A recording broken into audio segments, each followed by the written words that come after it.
1960s. On weekends, his favorite pastime was exploring the back roads of Michigan's beautiful North Country.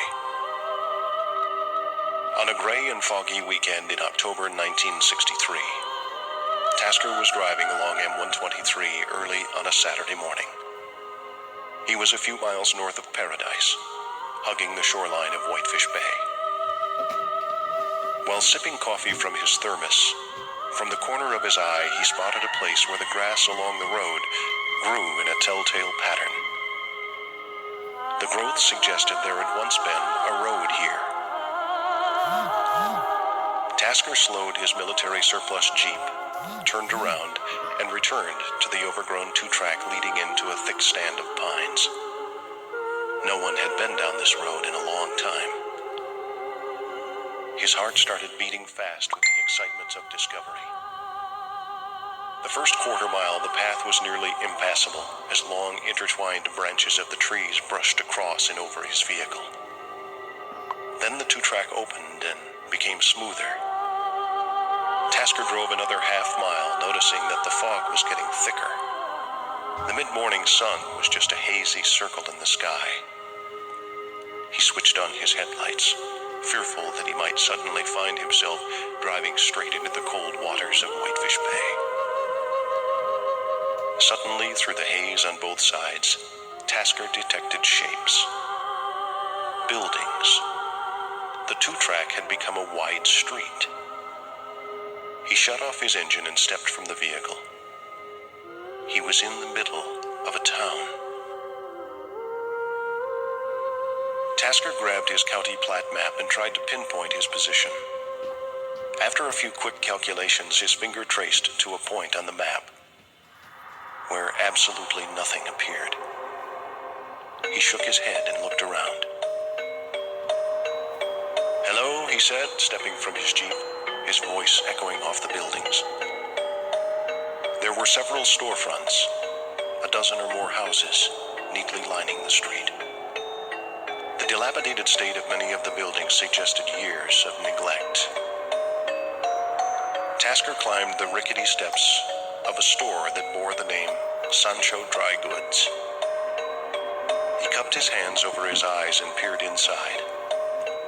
The shelves were empty, but a very old cash register still stood near the front.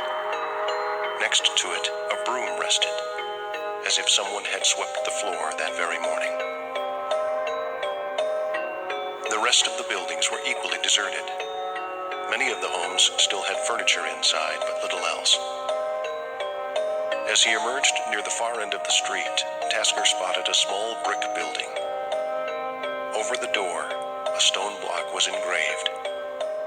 U.S. Post Office, Sheldrake, Michigan. Tasker turned to go back to his Jeep, but the fog had thickened so much he could not see it. Stumbling blindly, he navigated from memory until the familiar shape of his vehicle swam from the fog. He climbed inside and returned to his county plat map. He searched and searched, but there was nothing on the highly detailed map to indicate a town named Sheldrake. Suddenly, he jumped. His peripheral vision picked up a shape moving in the fog near his door. Then another on the passenger side. He strained his eyes, peering through the drizzle on the windshield. There was movement, but just what he could not tell. Tasker's heart was pounding. He reached for the ignition key on the dashboard. He was ready to get out of Sheldrake fast. But the key was gone.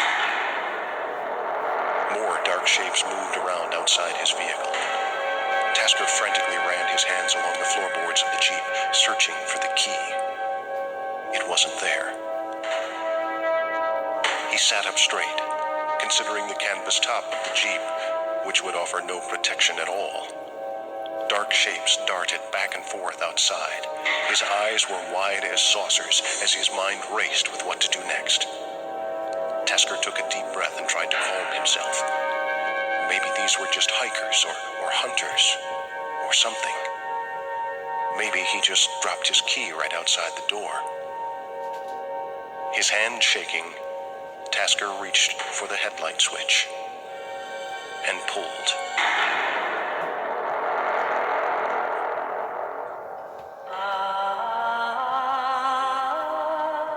Three days later, a state trooper traveling along M123 noticed a small green Jeep on the shoulder of the road. A county plat map was open on the passenger seat. A half-filled thermos of cold coffee lay on the floor.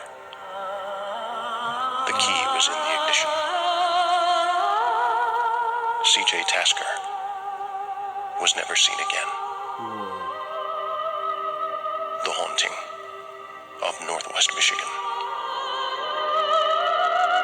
Northwest Michigan. Yeah, I said it right. Ooh, that's scary.